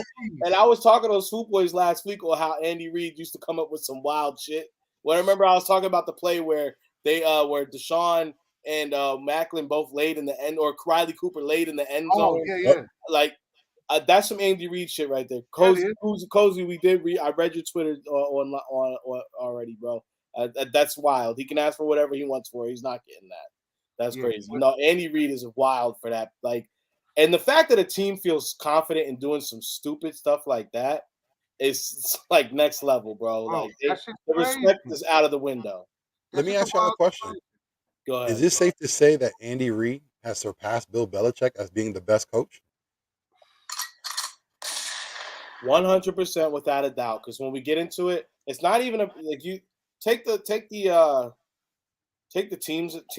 Super Bowls out of it. They talk about the coaching trees all the time. Look at coaches that have come out of Andy Reid, Dougie P, Harbaugh, like, you know what I'm saying? Just to name a couple guys right there who are long-standing in the NFL right now. Both Super Bowl winning, those guys both have Super Bowls. Yeah. You know what I'm saying? Yeah, John Harbaugh out there. Yeah. Very deep. Go ahead. Well, I'll say this. I think Andy Reid, like the worst coaches to come off his coaching tree, is still leaps and bounds better than what Bill Belichick had. You got Brad Childress, Leslie Frazier. They were both off of Andy's tree. Still did better. Still had better careers than Matt Patricia, Joe Judge. Oh, yeah, bro. What were you saying? I said shit. I was letting my boy Vic go. Trying to. I was about to hit the handy. I didn't say shit. You know? You feel me? But since you want me to talk, I can talk. What you want me to talk? Oh, what do you think about the coaching trees, Bill Belichick versus Andy Reid? Man, look, check it out. Let me talk about it. Look, Bill Belichick, yeah, he done did his shit, but it's time to. There's time when you need to pass the crown down, and you know, Big Red has been doing his thing since Philly. Yeah, he didn't get the chip. Yeah, he didn't get the ring, but I mean, at the end of the day, that boy was still bringing us to the playoffs consecutive. He was giving us NFC titles. He was giving us opportunities to try to get it. You know what I mean? Sure. Like, and then when he went to KC, it was just like it all clicked in one. So they actually got the coaching tree. A couple of the guys ranked. John Harbaugh, they got number 1. They said head coach with the Ravens, 08 to 2012 to 2020. He's still the head coach. What are they saying that? Oh, this list is a little bit dated, so it's a couple years old. But his record: 118 to 74 career wins, 10-17 playoffs with a Super Bowl. Dougie P, we already know his accolades as the head coach of the Eagles, Super Bowl winning. Ron Rivera, also, I forgot that. Ron Rivera, bro. Carolina when they went to the Super Bowl, huh? He was our linebackers coach. Linebackers coach, yeah. Sean McDermott, that's another solid one right there, bro. That could be possibly the third coach in his coaching tree to get a Super Bowl. Come on, bro, that's crazy. And then, like you said, even the guys at the bottom of this list are, you know, you named Childress, and then even Matt Nagy, like, bro, Leslie Frazier, like, you know, these guys, come on, bro, like these, and I don't know how they have those two before Todd Bowles. What the hell? And also, you got to think about the newest one that's going to come out this season, which will be Mike Kafka, the offensive coordinator for the Giants. Yep. Oh, yeah. He's another guy that has been getting looked in multiple interviews, and now he's a hot name. Mm-hmm. Bro, and I'm not talking about Pat Shurmur. Like, talk about it. Great, better as a coordinator, I'll say. Yeah. But even still better than any of Belichick's worst. Everybody who's come off of Belichick's tree has pretty much been like a couple years and done. Pretty like they've been burnouts. Hold on, I think we forgot about a big one. We mentioned them earlier. John Harbaugh. Actually, not John Harbaugh. Excuse me. My guy Chucky. He was also off the tree of Andy Reid. So he does have 3 Super Bowl winning coaches off of his tree. Yep. That's crazy, bro. That is crazy. Man, no, Big Red's definitely he's definitely the better. I mean, because he's been able to pass it down. I don't think whatever Belichick has done in New England, I'm not saying any of it. Like whenever people get into the Tom versus Bill debate, I think that's small-minded, that's small business. I think when you're getting into that, it doesn't make sense. I think it's really just Bill has a system that, and right now I think what we're seeing is the system is kind of going out. Like the league is changing right in front of our eyes. I mean, I think Bill, and it happens Father Time, always undefeated. I think the league is changing, and you're starting to see a new guard come in, bro. So Bill been caught cheating on multiple occasions too. And we know as Eagles fans, we were witnesses to it at one point. Deflated footballs. We don't want to talk about it, but you know. Bill's slogan: if you ain't cheating, you ain't trying. Yeah, that's a fact. Well, the last couple things we're gonna get into before we switch up the mode here. What do you guys think about going in? We got the first round bye right now. How do you guys feel about that? What do you guys feel the road our road is going to be going forward, like playoff wise? Who do you think is getting out of that first round is going to be coming to Philadelphia? What do you think, Twizzy? I'm gonna let you go first this time. All right. Who right there? Who do I want? Or who? Yeah, how do you think it's gonna happen? How do you think it realistically is look, realistically, look. Okay, look. I mean, in reality, I think Tampa could pull it off, but I want Dallas. You want Dallas? I want Dallas. I do. I want everybody. I want to shut everybody up. You feel me? I want them to come to Philly. I want to whoop their ass. You feel me? But I mean, if Tampa could win, and then somehow the Giants can beat Minnesota, then low key we play the Giants. I like that better. But even then, I mean, you know, to win the Lombardi, bro, you got to play the best.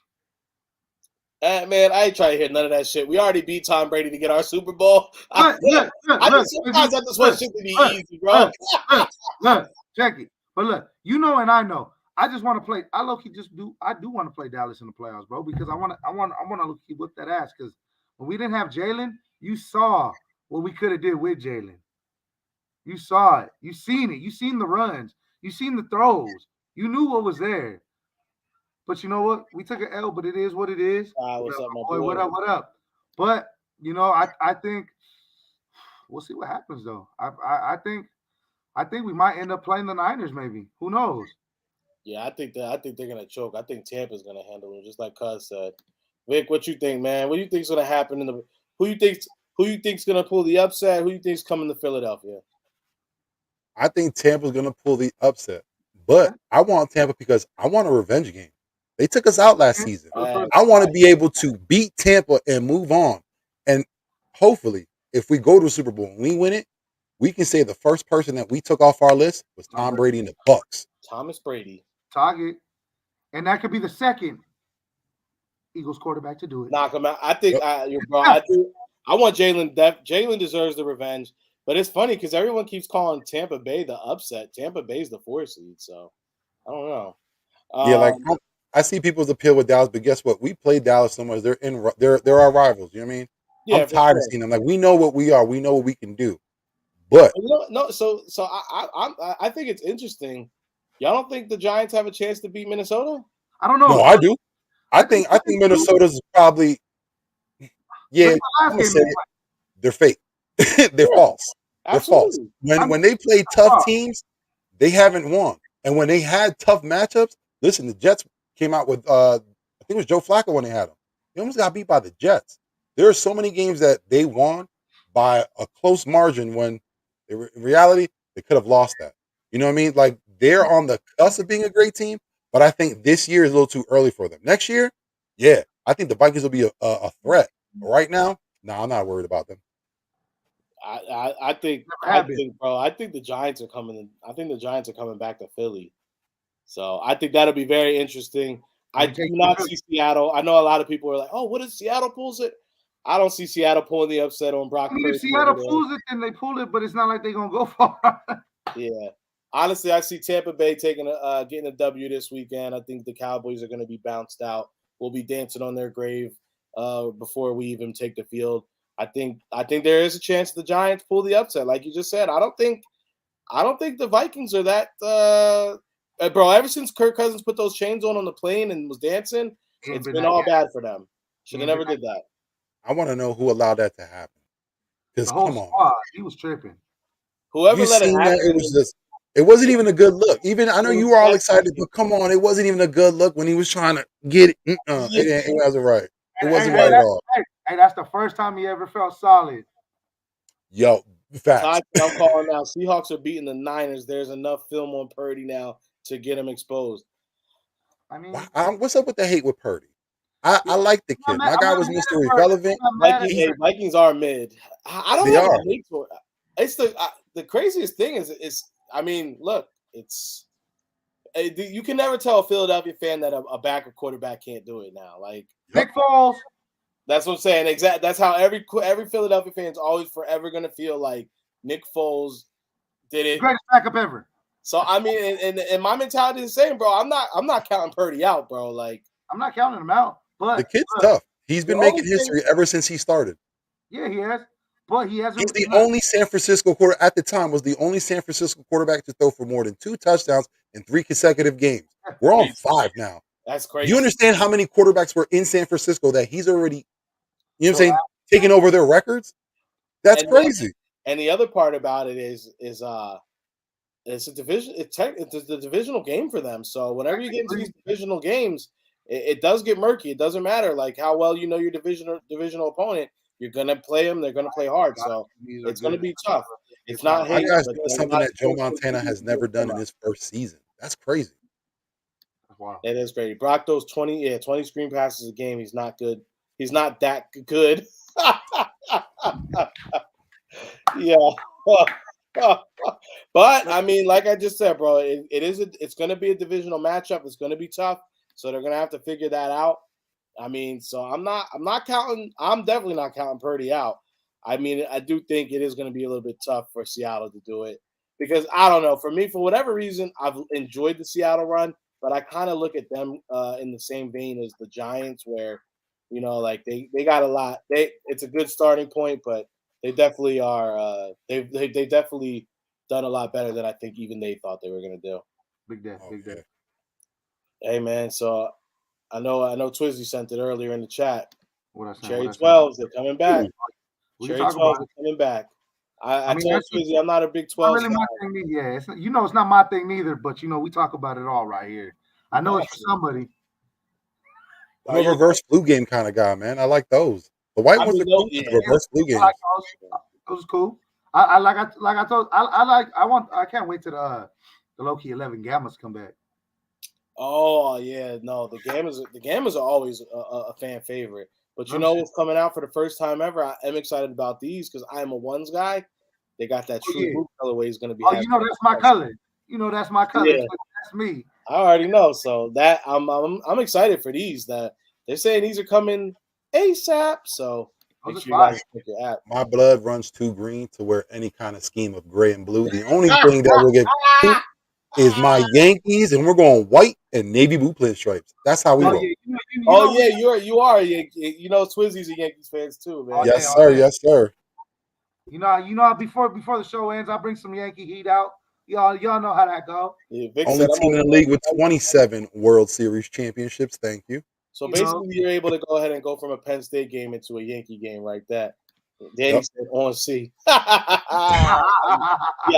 are crazy, bro. Yeah, we wilding outside. Yeah, and if you're a Nike purist, like I love Nike for a long time, and the reason that to me one of the reasons Nike has always been great is because they have certain little collections that always come out around certain points in the year, and if you was like me back, early 2000s, you had you a John, that was your baby girl. y'all had to go and get a pair of these matching. You know what I'm saying? Whenever I got the Valentine, the Joe. Valentine's Yeah. forces, bro, you already Hey, know. you pulling those out with wifey, huh? You pulling those out, huh?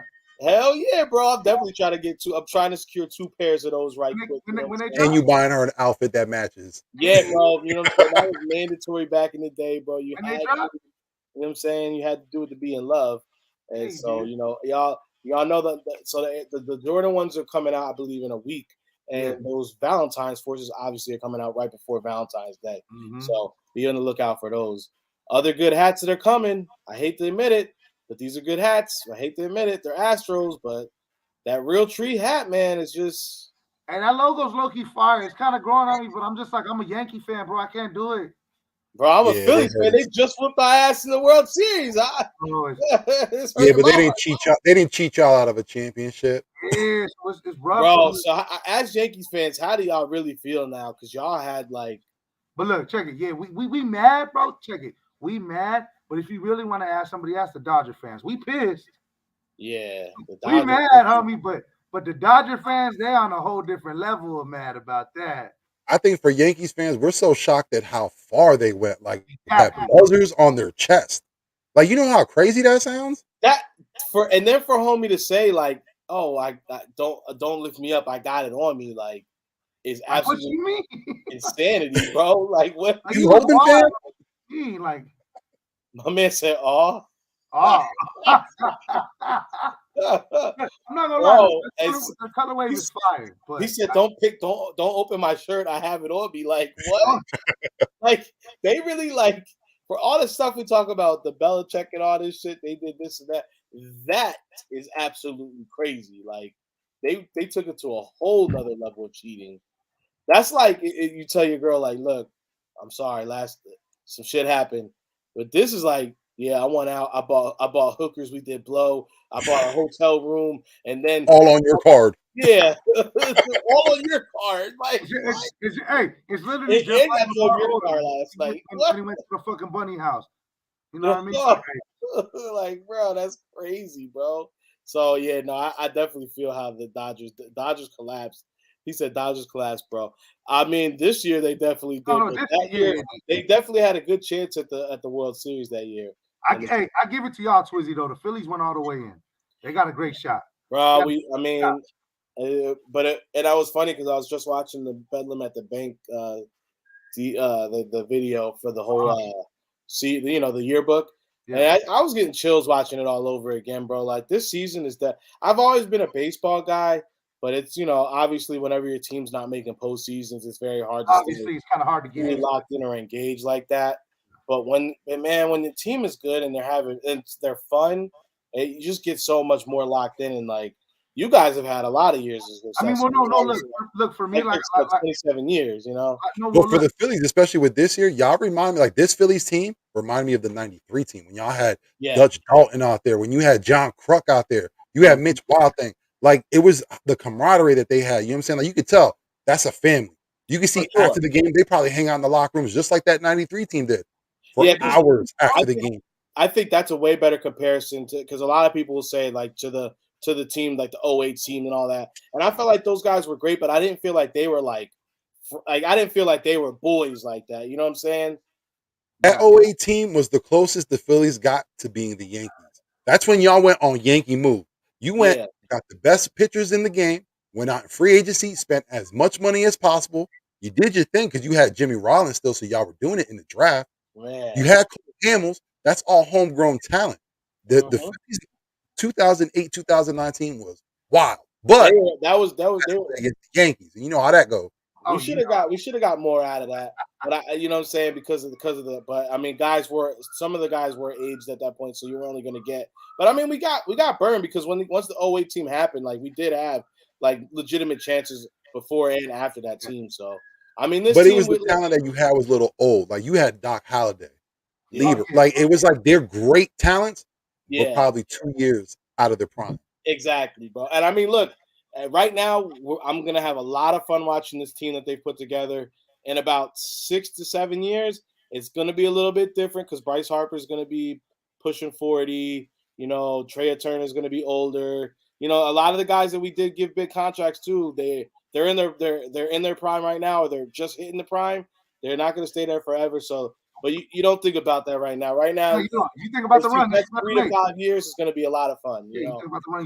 If I'm a Phillies GM, my main concern right now is get pitching, build up that bullpen.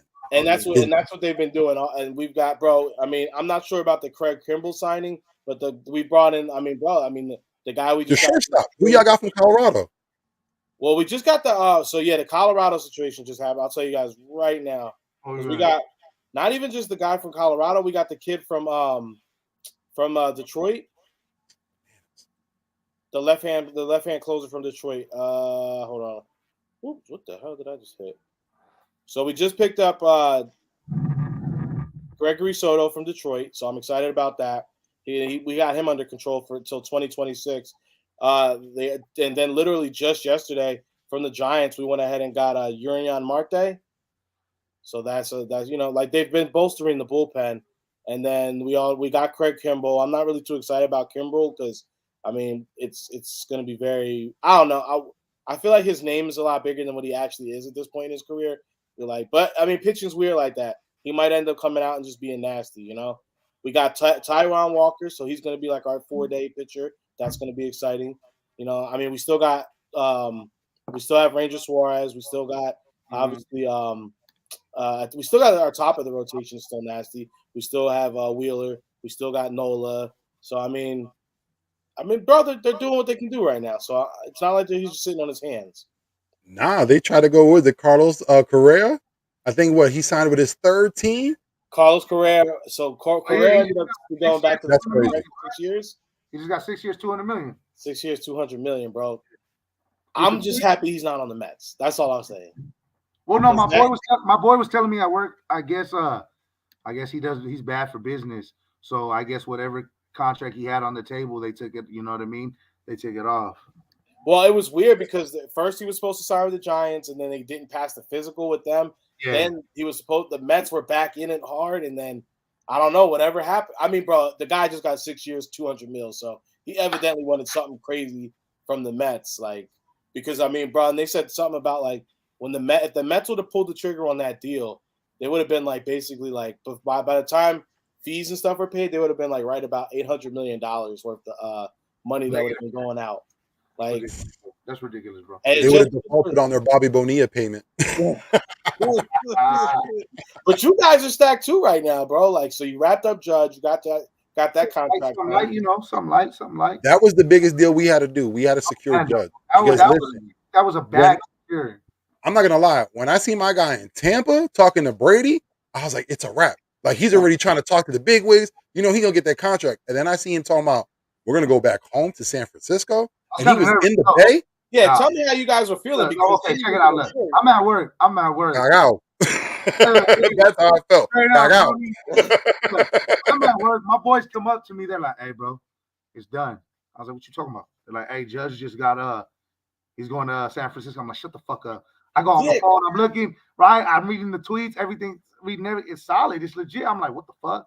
I'm at the gym. I'm posting that shit. I'm on it 24/7. Then it's like, oh, false advertisement. Woo woo woo. I wake up the next morning, signed, 9-year deal, $360 million. I'm like, because it was so crazy to get that false report that came out. Because normally with a big ticket guy like that, usually you don't see like. And you know what? And I think that might have sealed the deal. Like he's like, well, the Yankees never let no reports out of me. Like whoever I'm talking to, you know what I mean? Whoever I talk to, but he also was on the plane to San Diego, and they offered him 10 years, $400 million. Bro, San Diego has been San Diego. Yo, you know what? San Diego has been that girl that like, the girl that will come, let you use her car, bring you a sandwich, let you, you know what I'm saying, let you hold a couple dollars. And then, like, you still be like, yeah, but I just don't like her like that. They tried to give Trey Turner the bag. They tried to give Aaron Judge the bag. It was crazy, though, because he was on the plane, and the GM called him. He was like, hey, so what you want? He was like 8 years, I think it was $320 million at first.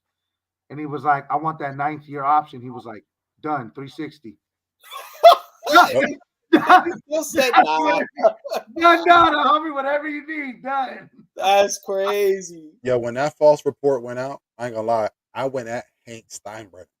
Like, yo, since you come in the league, man, you've been trashed. Your dad would spend as much money as possible to get this champion. You ain't doing nothing. You cost cutting. All of a sudden, I wake up just like my man said, deal's done.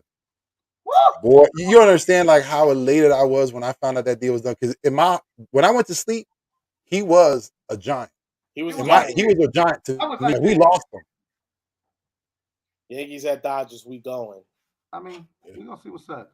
I honestly think I would like to. I said it last year. I was hoping to see like a Phillies Yanks. That would have been dope. Yeah, that would have been cool. That would have been cool. But I thought we were gonna get that for a minute too. We couldn't pull it off against Houston because they had our ass all year. So, well, I don't know, man. Houston just started pulling out pitchers from fucking left and right. Like Justin Verlander, man.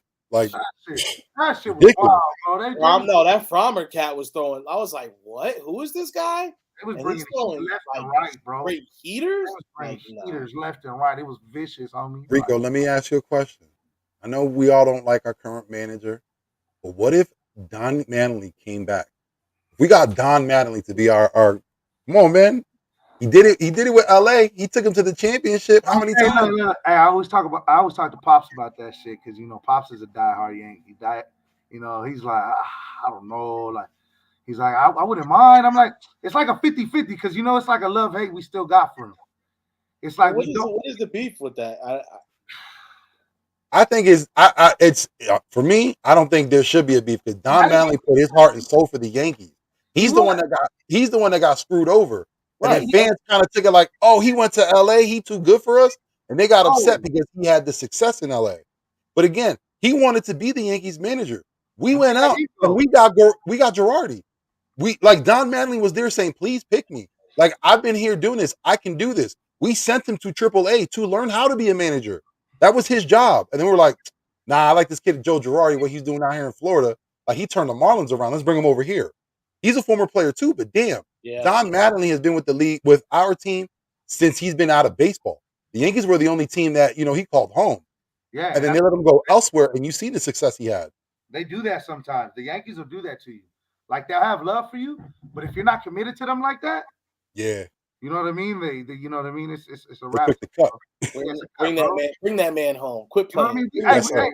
I like you said, I really don't have no beef, but some Yankee fans are, they kind of between. But it's like, I like the guy still. He did a good job. My earliest memory of the Yankees was, I want to say it was 1989 when they went against the Twins and they lost. And I saw Don Mattingly cry. Yo, I cried. Like, I started bawling because I see him crying. Like, that was, like, again, my sister's father, my stepfather, God rest his soul, he was a Yankees fan through and through, born in the Bronx. My guy, when I would walk into his crib, he had every single team photo of the championship team. We're talking about from the 20s. And he would literally sit me down and tell me all about the players. Like, that's what got me to be a Yankees fan. Oh. But when you see, you know what I'm saying, like, the history that we have, and when we have a player like Don Mattingly and you let him go, and then he has success with another team, boy, you better do your damnedest to bring him back home. I mean, that's why I thought, like, you guys, no matter what, you couldn't let Judge go. Look, we never know. We never know with the franchise because, look, now they barely putting the C on our boy Judge. Yep. Which it was well-deserved before, like, he's already the cat, but, well-deserved now. He's you guys haven't had anyone wear it since retired. So Jeter, bro. Yeah. I mean, it's a big deal. It's a very big deal. It's a big thing in the Yankee thing, bro. It's like that. See, in New York is I tried because I was talking about the Phillies need the Bryce Harper doesn't wear the C. I'm like, they should give him a C. If someone's like, they don't do the C's like that anymore, and I'm like, nah, but like New York is different. New York, they still wear the C's. It's like a sacred thing, bro. Like, yeah, you know what I mean? Like, it's every. But luckily, they couldn't They couldn't give it to Judge until he signed this deal. Now, definitely, bro. But that Yankees captain is an honored tradition. You know what I mean? Like, we're talking about from the onset of baseball. Only names have gotten that. We're talking about, you know what I mean, the greats. And just to give it out to no one, that won't happen. Like, you have, like, when Derek Jeter got that captain role, it was well deserved. My guy came in through, through the ranks. Yep. He got us a championship. He wasn't a captain through that first championship. No, Through the absolutely second. wasn't. No, he You know what I mean? wasn't. Like he had to earn that, and when he did, he was literally the greatest captain we ever had. Joe DiMaggio, God rest your soul, but Derek Jeter's our number one guy. Yeah, bro. I mean, because it goes a lot. Because I saw this about people all the time. Is like you have to realize that Derek Jeter wasn't the greatest shortstop that ever played the game, but what he was for New York, it made him that guy. You know what I'm saying? So it's like, and not say he was a great player also, but it's just the fact that what he meant for New York and how he carried that team, that's what made him that man. So it's like, I definitely understand what the C means in New York. It's different than any other franchise. Oh yeah. And I mean, you guys are a cornerstone franchise. You've been around as long as you have too. So big facts. You know what I mean? Yeah. But you can switch it up. You don't have to talk about the greatest. I'm just saying, New York. When it comes to baseball, in my opinion, you have to look. New York is a baseball mecca. Like, how's it not? You know, because so much history's come out of it. And like you guys say, look, at the end of the day, 27 of them things, that ain't nothing, bro. Like, you see how Cowboys dick ride 5. But the difference between that is just like, bro, like, I don't really, when you ask, that's 27. But personally, me, I've seen 5. Yeah, that in your lifetime, bro. Yeah, I've seen 5 since the 96 with my pops, all the way up to 2009 when the last one. You feel me? Well, like you said, Girardi was on the team that won, and now he coached for them at one point. You know what I mean? So, I've seen the 5, but Mark, what you already know. You know how that go.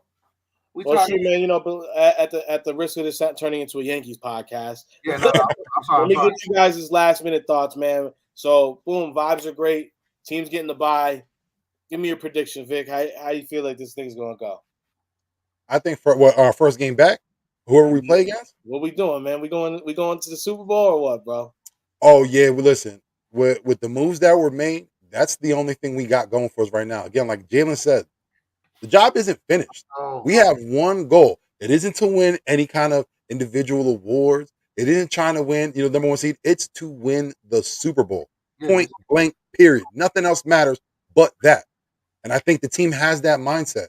Like we talked about it before, those other 2 games when Gardner Minshew was starting, Nick Sirianni did not want any film out there. We're going to have a totally different offense under Gardner. When Jalen came back, guess what? We're still not giving them anything to look at. We're going to keep that Gardner Minshew playbook. I know it's tough for you, Jalen. That's not what you do. But guess what? We're going to need this win, so you're going to have to make it work. And that's what he did. We're not trying to put any kind of tape out there. And I think we're going to take these players, we're going to take it serious. But guess what? Everything runs through Philly. We ain't got to go nowhere. They got to come to us. So we got to take that, take that responsibility and hit it home. So I say the Eagles are going to the Super Bowl. They ain't no one that can stop us. Whether you say San Francisco has a good team, they have their deficiencies. You say the Vikings, we all know they're fake. They're pretenders. I mean, the Cowboys, we played them, but guess what?